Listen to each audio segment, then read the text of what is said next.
زرمینہ آپ یہ ارشاد فرمائیے گا کہ جیسا کہ ڈاکٹر صاحبہ نے ارشاد فرمایا کہ کون کون سی چیزیں اللہ رب العزت نے ہم پر حرام فرمائی ہیں، ان سے بچنے کا حکم اللہ رب العزت نے عطا فرمایا ہے۔ اب خدا نخواستہ اللہ نہ کرے کسی نے کوئی ایسا عمل کر لیا ہے تو اس کے کیا نقصانات ہیں، یا اگر جب ہم اس سے بچنے کی کوشش کرتے ہیں یا خدا نخواستہ کوئی اس پر عمل کر لیتا ہے اس غیر ارادی طور پر، کیا نقصانات ہوتے ہیں زندگی میں، اس کے ارشاد فرمائیے گا۔ شکریہ زینب۔ بالکل جس طرح حلال کے فضائل ہیں، ڈیفینیٹلی حرام کے نقصانات کو بھی انسان کو فیس کرنا پڑتا ہے اور اللہ کے غضب کا سامنا کرنا پڑتا ہے اگر خدا نخواستہ کوئی شخص حرام ذرائع سے انکم گین کرتا ہے یا پھر حرام چیز کو زندگی میں، حرام ریسورسز کو شامل کرتا ہے۔ آپ دیکھیے، سب سے پہلے تو ہم نے احادیث مبارکہ کی روشنی میں جانا کہ آقا دو جہاں صلی اللہ علیہ وسلم نے فرمایا کہ یہ دنیا سرسبز و شیریں ہے، تو اس میں جو شخص یقیناً حلال روزی کماتا ہے تو اللہ پاک اس کو پسند فرماتا ہے، لیکن خدا نخواستہ اگر کوئی حرام روزی کماتا ہے یا حرام ذرائع کو زندگی میں شامل کرتا ہے تو اللہ پاک اس شخص کو ناپسند کرتا ہے اور جہنم میں داخل فرماتا ہے۔ پھر آپ دیکھیے زینب کہ دعا ایک بہت ہی امپورٹنٹ عمل ہے کہ انسان جب پریشان ہوتا ہے یا مومنین پر آزمائشیں آتی ہیں تو انسان اپنے تمام تر معاملات اللہ رب العزت کی بارگاہ اقدس میں رکھ دیتا ہے کہ یا اللہ پاک میرے یہ مسائل ہیں یا مجھے ان مسائل کا سامنا ہے تو اللہ پاک میری مدد فرما۔ تو جب ایک انسان حرام کماتا ہے تو یقیناً اس کو پھر اس کی دعا کی جو قبولیت ہے وہ باقی نہیں رہتی، یعنی اللہ پاک اس کی دعاؤں کو قبول نہیں فرماتا۔ جیسا کہ بھی آپا نے بھی حدیث مبارکہ میں بتایا، حدیث مبارکہ کی روشنی میں، کہ اس شخص پر ساری کنڈیشنز ایسی تھیں کہ اس کا گرد و غبار والا اس کا لباس تھا، اس کے بال جو ہے مٹی میں جکڑے ہوئے تھے، سب کچھ تھا، ساری کنڈیشنز زینب ایسی تھی جس میں دعا قبول ہوتی ہے، لیکن چونکہ اس کے سورس آف انکم یا اس کے جو لباس پہن رکھا تھا وہ حرام تھا،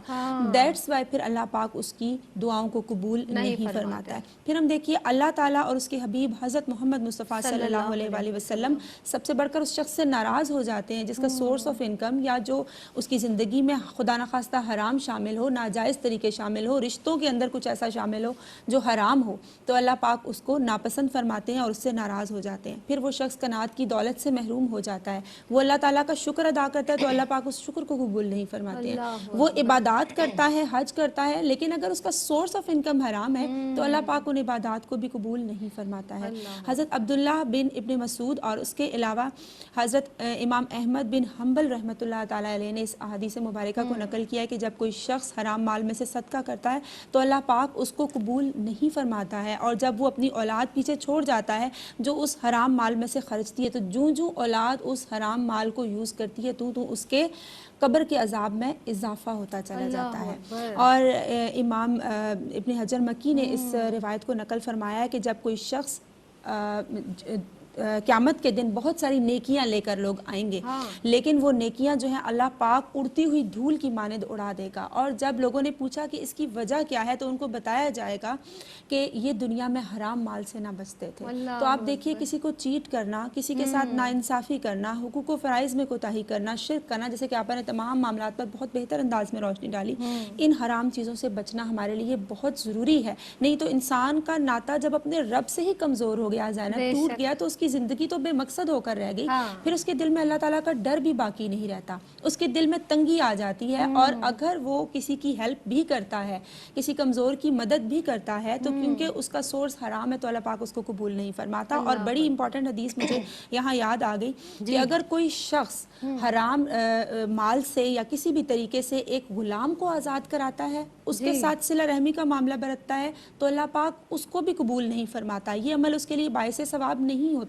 کیونکہ اس کا سورس کیا تھا، حرام تھا۔ تو اللہ پاک ہم سب کو توفیق عطا فرمائے کہ جتنے حرام کے معاملات ہیں ہم ان کو اپنی زندگی سے ہٹانے کی، دور کرنے کی کوشش کریں۔ اور ایک اور بھی حرام کا اسپیکٹ دیکھیے کہ بہت سارے لوگ یہ شکوہ کرتے نظر آتے ہیں کہ ہماری انکم میں گزارا نہیں ہوتا، حالانکہ بہت زیادہ انکم ہوتی ہے لیکن ان کی زندگی کے معاملات بہتر طور سے نہیں چل رہے ہوتے، کیونکہ وہ کہیں نہ کہیں زینب زندگی میں حرام کو لے کر چلتے ہیں، کچھ نہ کچھ ایسا شامل کرتے ہیں۔ تو اللہ پاک سب کو توفیق عطا فرمائے کہ ان باتوں باتوں کو ہم سب سمجھ سکیں آمین۔ اور ان کی روشنی میں اپنی زندگیوں کو گزار آمین۔ سکیں۔ یعنی ایک لقمہ حرام جب آپ کے پیٹ میں جاتا ہے تو وہ آگ کی طرح ہے آپ کے پیٹ میں، نہ آپ کی عبادتیں قبول ہو رہی ہیں، نہ اللہ رب العزت سے آپ کا جو تعلق ہے، جو قرب ہے وہ آپ حاصل کر سکتے ہیں، آپ کی جو تمام نیکیاں ہیں وہ ضائع ہو رہی ہیں اس لقمہ حرام کی وجہ سے جو آپ کے پیٹ میں جا رہا ہے۔ تو اس سے بہت زیادہ بچنے کی ضرورت ہے، اور اللہ رب العزت ہمیں آپ کو ہم سب کو توفیق عطا فرمائے رزق حلال کھانے کی، کیونکہ فی زمانہ ہم ہر شخص کی زبان پر یہ لفظ دیکھتے ہیں کہ رزق میں برکت نہیں، گھر میں جھگڑے ہیں، فساد ہیں، انتشار ہیں۔ ان تمام چیزوں کی جو وجہ ہے وہ یہی ہے کہ ہم رزق حرام سے کی طرف راغب ہو رہے ہیں اور رزق حلال سے دور ہو رہے ہیں۔